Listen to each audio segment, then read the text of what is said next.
Hi. Stock మార్కెట్‌లో వోలటిలిటీకి దూరంగా ఉంటున్నారా? పోర్ట్‌ఫోలియోస్ అన్నీ కూడా రెడ్‌లో ఉండి బ్లీడ్ అవుతున్నాయా? అంటే స్టాక్ మార్కెట్‌లో ఉండి సస్టైనబిలిటీ ఉన్న బిజినెస్ మోడల్ లాగా లేదా స్టాక్ మార్కెట్ లాంగ్ టర్మ్‌లో మంచి వెల్త్ క్రియేట్ చేసుకునేలాగా ప్లానింగ్స్ ఏమైనా ఉన్నాయా? అయితే అలాంటోళ్ళ కోసం ఈ ప్రోగ్రామ్ అండి.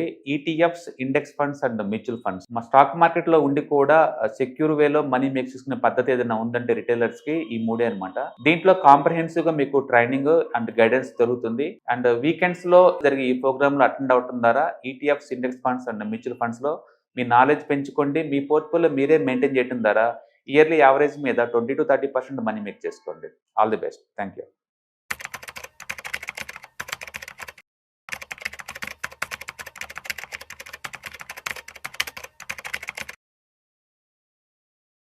ఈటీఎఫ్ ఇండెక్స్ మ్యూచువల్ ఫండ్స్ నేర్చుకుని స్టాక్ మార్కెట్లో రాణించాలనుకుంటున్నారా? వెంటనే ఈ నెంబర్కి కాల్ చేయండి. సార్ నమస్తే సార్. నమస్తే అండి.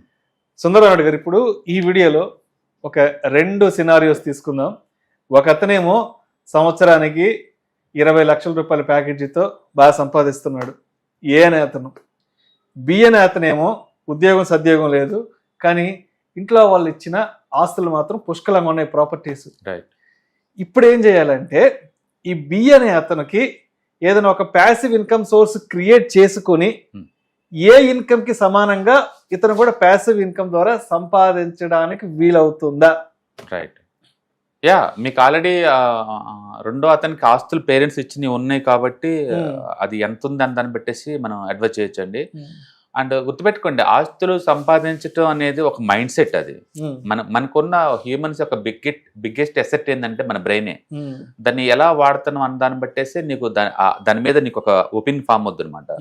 మనీ అనేది ఒక జస్ట్ టూల్. అది మీరు ఆల్రెడీ దాన్ని ఇంతకుముందు వాడిన ఎక్స్పీరియన్స్ కనుక్కుంటే మీకు భయం లేకుండా హ్యాండిల్ చేయొచ్చు. చాలా మంది మనీ గురించి మాట్లాడటానికి, మనీని డిస్ప్లే చేయడం కోసమైనా, లేకపోతే మనీని ఎలా హ్యాండిల్ చేయాలని చాలా మంది భయపడతా ఉంటారు. అందుకని వేరే వాళ్ళకి అవుట్సోర్స్ చేస్తూ ఉంటారు. చాలా మంది పిఎంఎస్ సర్వీస్ అంటారు, మ్యూచువల్ ఫండ్ డిస్ట్రిబ్యూటర్స్ అంటారు, లేకపోతే ఏఎఫ్ ఫండ్స్ అంటారు, లేకపోతే నా ఫండ్స్ ఎవరైనా మేనేజ్ చేస్తామని అడుగుతుంటారు, లేదా టిప్స్ మీద డిపెండ్ అవుతారు. ఎందుకు ఏంటంటే మనీ మేనేజ్ చేయడం వాళ్ళకున్న భయం అది. అందుకని అందరూ ప్యాసివ్ ఇన్కమ్ లేదా యాక్టివ్ ఇన్కమ్ హ్యాండిల్ చేయడం అంత ఈజీ అంటే అంత ఈజీ కాదు. మీరు చెప్పిన ఫస్ట్ ఎగ్జాంపుల్లో మనోడు ఆల్రెడీ 20 లక్షల ప్యాకేజ్ అంటే మామూలు విషయం కాదు. ఇండియాలో 20 లక్షల ప్యాకేజ్ అంటే టాప్ 1 లో ఉన్నట్లెక్క. టాప్ 1 లో ఫ్రీగా రారు, ఎంతో హార్డ్ వర్క్ చేస్తే ఆ ప్లేస్ చేరుంటారు. కాబట్టి వాళ్ళ మైండ్ సెట్ చాలా అలర్ట్ గా ఉంటుంది. వాళ్ళకి హార్డ్ వర్కింగ్ నేచర్ ఉంది కాబట్టి ఆ డబ్బు ఎంత కష్టపడితే వస్తుందో తెలిసి ఉంటుంది గ్యారంటీగా. కాబట్టి మనోడు దాన్ని సేవ్ చేసా ఉండొచ్చు. అందరూ డబ్బు సంపాదించే వాళ్ళందరూ లగ్జరియస్ గా డబ్బంతా పాడు చేస్తారని అనుకోవట్లేదు. ఒక్కొక్కళ్ళు వాళ్ళు పెరిగిన విధానం బట్టేసి, మనీ మీద వాళ్ళకున్న ఒపీనియన్ బట్టేసి, లైఫ్ మీద వాళ్ళకున్న ఒక దృప్తంతో ముందు పోతా ఉంటారు. కాబట్టి 20 lakh ఉన్న వాళ్ళకి ప్యాసివ్ ఇన్కమ్ కూడా ఉంటే ఎక్స్ట్రాడినరీగా ఉంటుంది వాళ్ళ లైఫ్ స్టైల్స్. బట్ మీరు చెప్పిన ఎగ్జాంపుల్లో అతనికి ఓన్లీ యాక్టివ్ ఇన్కమ్ ఉంది 20 lakh ప్యాకేజ్. ఇండియాలో టాప్ 1 లో ఉన్నాడు. వెరీ హెల్తీ లైఫ్ స్టైల్, అందరికి ఒక డ్రీమ్ అనమాట అలాంటి లైఫ్ స్టైల్ అంటే. రెండో అతను ప్యాసివ్ ఇన్కమ్ కావాలి అంటే పేరెంట్ ఇచ్చిన ఆస్తులు ఉన్నాయి.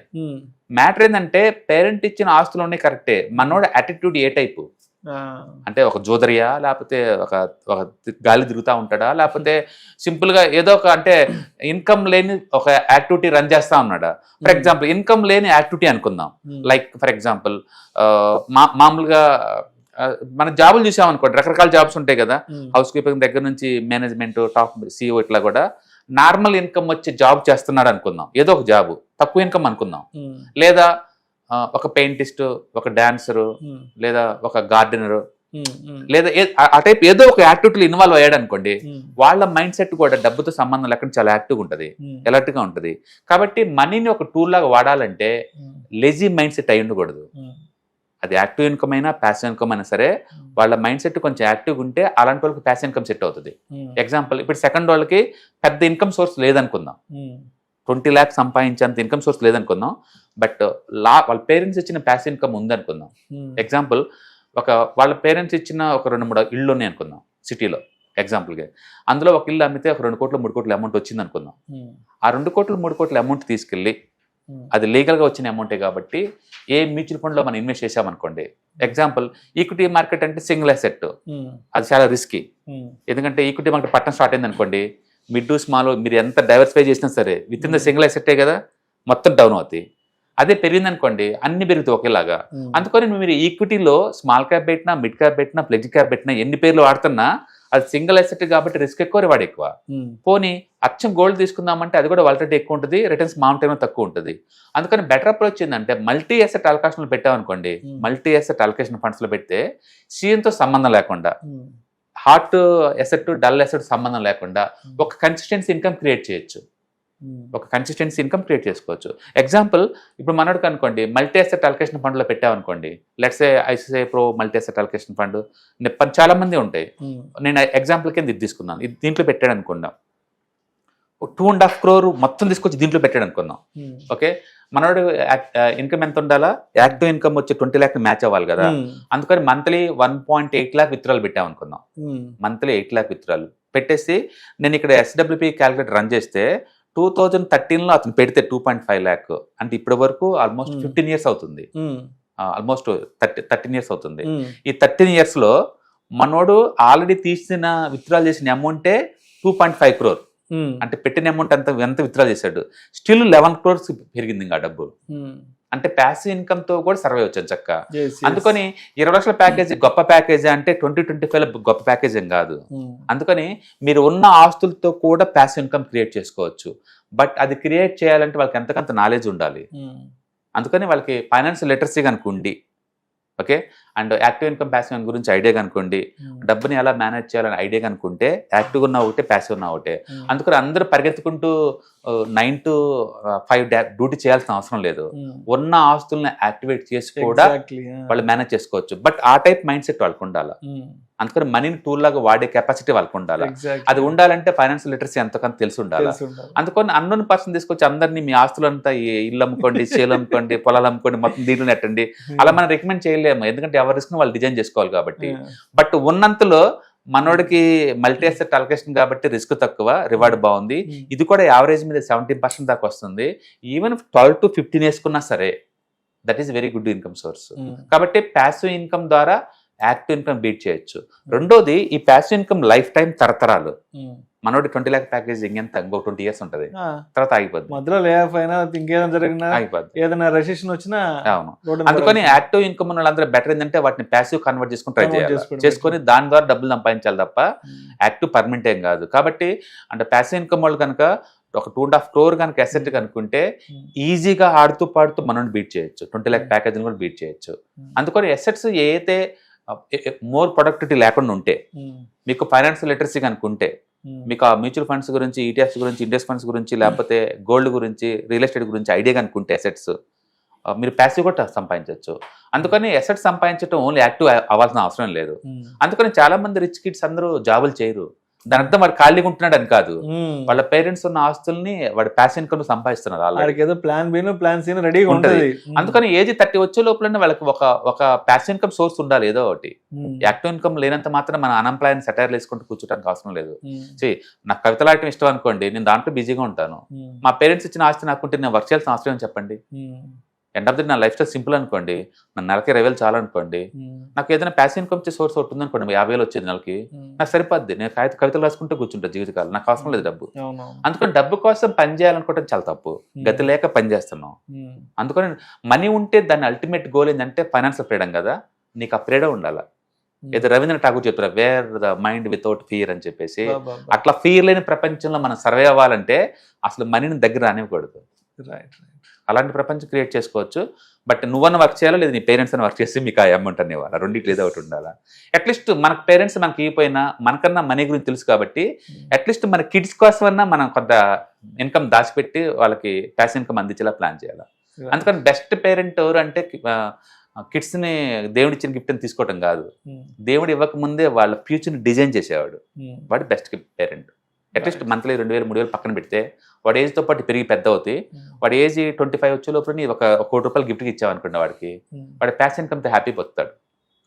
అందరికీ ఆ సోర్స్ లేకపోవచ్చు, బట్ ఉన్నంతలో ఎవరికైనా ఉంటే కనుక డెఫినెట్గా ఫాలో అవ్వండి పాత్. సార్ సుందరరావు గారు, ఈ నెల November 29th and 30th ETF index funds, mutual ఫండ్స్కి సంబంధించిన వెబినార్ క్లాస్ ఒకటి చేస్తున్నారు కదా. సో దీంట్లో ముఖ్యంగా ఎలాంటి విషయాల గురించి మీరు పార్టిసిపెంట్స్తో షేర్ చేసుకోబోతున్నారు? యా ఈసారి డైలీ 3 hours చొప్పున 2 days ప్రోగ్రామ్ అండి. అంటే టోటల్ 6 hours ప్రోగ్రామ్ అనమాట. అండ్ ప్రతి వర్క్షాప్ లో మనం చెప్పినట్టే దీంట్లో కూడా మనం ఈటీఎఫ్స్ అంటే ఏంటి, ఇండెక్స్ ఫండ్స్ అంటే ఏంటి, మ్యూచువల్ ఫండ్స్ అంటే ఏంటి, వాటిని ఎలా ట్రాక్ చేయాలి, వాటిని ఎట్లా అనలైజ్ చేసుకోవాలి, అండ్ ఎనీబడి కంటే ఇలాంటి వాటిలో పార్టిసిపేట్ చేసేటప్పుడు ఎలా జాగ్రత్త తీసుకోవాలి, ఇవన్నీ వాటి గురించి మనం డిస్కస్ చేస్తాం అనమాట. మీకు ఆల్రెడీ నాలెడ్జ్ ఉంటే పర్వాలేదు, నాలెడ్జ్ లేని వాళ్ళకి ఏంటంటే ఇది ఒక ఎలిమెంట్ లా పనికి వస్తుంటాం మార్కెట్లో ఎంటర్ అవడానికి. కాబట్టి మీరు ఏదైనా డబ్బు పెడదాం అనుకున్నారు, బట్ వితౌట్ నాలెడ్జ్ లేకుండా పెట్టాలంటే ఫీర్ కదా, ఏం జరుగుతుంది అక్కడ తెలుసుకోవాలంటే. ఇలాంటి ప్రోగ్రామ్స్ అటెండ్ అవడం ద్వారా ఏంటంటే మీకు ఒక స్టెప్పింగ్ స్టోన్ అనమాట ఈ ఫైనాన్షియల్ వరల్డ్ లోకి ఎంటర్ అవడానికి కోసం. ఆ భయం లేకుండా పోద్ది మన డబ్బు ఎక్కడ పెడుతున్నారు, ఏం చేస్తున్నారు అనేది. రెండోది మీకు ఈ ప్యాసివ్ ఇన్కమ్ లా, యాక్టివ్ ఇన్కమ్ లా కావాలన్నా ఎలా క్రియేట్ చేసుకోవచ్చు ఐడియా జనరేట్ అవుతుంది అనమాట.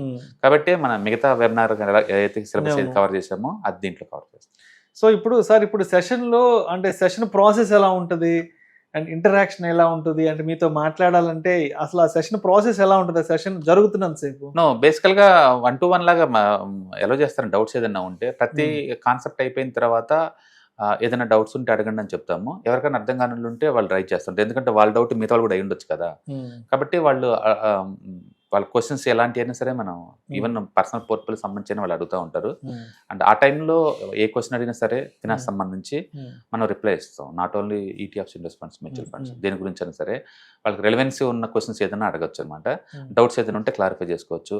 అలాగే మేము సాఫ్ట్వేర్లో అవి ఇస్తాం కాబట్టి రెస్ట్ ఆఫ్ ద లైఫ్ అంతా కూడా లేదు, బెస్ట్ వాటికి మూవ్ అవ్వచ్చు. చాలా మంది అనుకుంటారు ఇప్పుడు మ్యూచువల్ ఫండ్ తీసుకున్నాం అనుకోండి 100 క్వశ్చన్లు పడతాయి, అదేందుకు తీసుకోవాలి, చాలా రకాల పేర్లు ఉంటాయి. ఎందుకంటే ఒక్కొక్క ఎయిమ్సీ వాళ్ళే 100 కొద్ది స్కీమ్స్ రన్ చేస్తారు. ఇప్పుడు ఎస్బీఐ ఉందనుకోండి, పబ్లిక్ మనీ వాళ్ళు 12 లక్షల కోట్ల మనీ మెయింటైన్ చేస్తారు. వాళ్ళ దగ్గర 130 స్కీమ్స్ ఉంటాయి. మళ్ళీ 130 స్కీమ్ లో ఒక్కో స్కీమ్ 2-3 ఛాయిస్ ఉంటుంది, డైరెక్ట్ రెగ్యులర్ అని. అందుకని చాలా మంది డౌట్లు అనమాట, డైరెక్ట్ అంటే ఏంటి, రెగ్యులర్ అంటే ఏంటి, ఎలా ఫైండ్ అవుట్ చేయాలి బెస్ట్ వాటిని, అంటే ఈక్విటీలు ఎందుకు ఉండాలి, వేరే వాటిలో ఎందుకు ఉండకూడదు, ఇలా రకరకాలుగా ఉంటాయి అనమాట. ఇలాంటివన్నిటికీ ఆన్సర్ దొరుకుతుంది మీకు. అందుకని ఎవరైనా కొంచెం పెద్ద మొత్తం డబ్బు పెడదాం అనుకుంటున్నాము, భయంగా అన్నోన్ పర్సన్ ద్వారా అడ్వైస్ తీసుకుని పెట్టే బదులు నాలెడ్జ్ పెంచుకోవడం ద్వారా మీకు ఏంటంటే కంఫర్ట్ అనిపిస్తుంది. ఒకసారి కంఫర్ట్ అనిపిస్తే ఎంతని పెట్టుకోవచ్చు. అందుకని మీకు ఇవాళ రేపట్లో ఒక లైఫ్ స్టైల్కి ఒక ఇన్కమ్ సరిపోదు. కాబట్టి దీన్ని ప్యాసివ్ ఇన్కమ్ లాగా as well as active income లాగా ఎవరైనా చూద్దాం అనుకున్న వాళ్ళకి సూట్ అవుతుంది. సో సుందరరావు గారు, ఇప్పుడు ఈ వెబినార్ ప్రోగ్రామ్కి అటెండ్ అవ్వాలంటే, రిజిస్ట్రేషన్ చేసుకోవాలంటే ఎట్లా కాంటాక్ట్ అవ్వాలి, ఏంటిది? ఈ కింద స్క్రోల్ అవుతున్న నెంబర్స్ పింగ్ చేస్తే టీమ్ హెల్ప్ చేస్తారండి. సో ఈ కింద నెంబర్స్ కాల్ చేస్తే రిజిస్ట్రేషన్ ప్రాసెస్ వాళ్ళే గైడ్ చేస్తారు. Okay sir, okay sir, thank you sir, thank you so much. ETF index mutual funds నేర్చుకుని స్టాక్ మార్కెట్లో రాణించాలనుకుంటున్నారా? వెంటనే ఈ నెంబర్కి కాల్ చేయండి.